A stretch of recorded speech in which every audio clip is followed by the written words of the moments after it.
দেখুন রমার রান্নাঘর থেকে বন্ধুদেরকে স্বাগত। বন্ধুরা দেখুন, আজকে আমি মুসুর ডাল চচ্চড়ি করব। কড়াইতে আমি তেল দিয়ে দিয়েছি, সর্ষের তেল দিয়ে করব রান্নাটা। এখানে আছে আমার গুঁড়ো জিরে আছে 1 চামচ।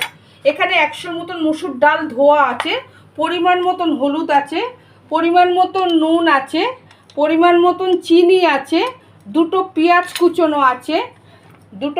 কুচোনো আছে, তেজপাতা আছে একটা, শুকনো লঙ্কা 3টে আছে, ছোট 1 চামচে মেথি আছে, এখানে একটা টমেটো কুচি আছে, আর একটু লঙ্কা গুঁড়ো দেবো আমি। আপনারা আমার সঙ্গে থাকুন বন্ধুরা। আমি ফোড়নটা দিয়ে দিচ্ছি, মেথিটা দিয়ে দিল,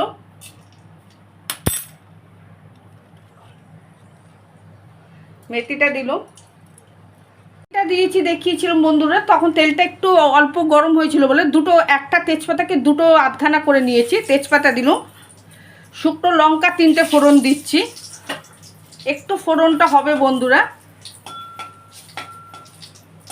আচ্ছা, পেঁয়াজগুলো দিয়ে দিচ্ছি এবারে।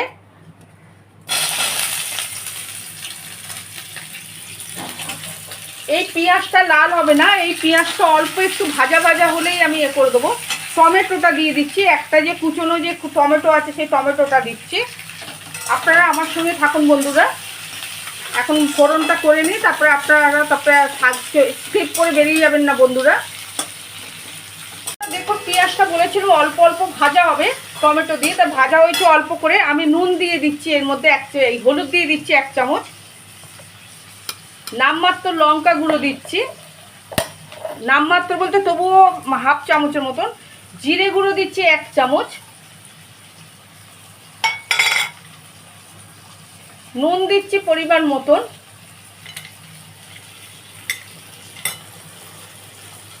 চিনি দিচ্ছি একটুখানি একদম। আচ্ছা, এবার মুসুর ডালটা যে ধোয়া যে আছে মুসুর ডালটা দিয়ে দিচ্ছি, যেহেতু চচ্চড়ি মুসুর ডালটা দিয়ে দিল, একটু নাড়বো মুসুর ডালটা দিয়ে।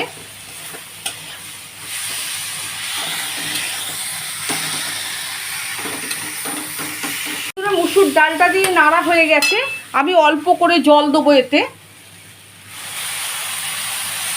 এটা যেহেতু চচ্চড়ি, একদমই অল্প করে জল দেবো। এটা ভাতের সঙ্গে রুটির সঙ্গে খাওয়া যাবে।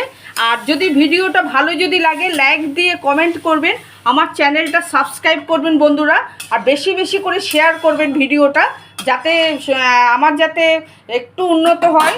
আর একটু মনে হচ্ছে জল দিতে হবে বন্ধুরা, যেহেতু মুসুর ডাল, আর জল দেবো না। এরপরে আমি এক চাপা দিয়ে দিল।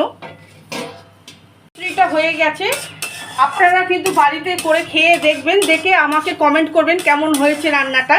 আচ্ছা, আমি গ্যাসটা অফ করে দিচ্ছি, পথে দিচ্ছি। ঝালটা সবাই নিজের মতন করে খাবে।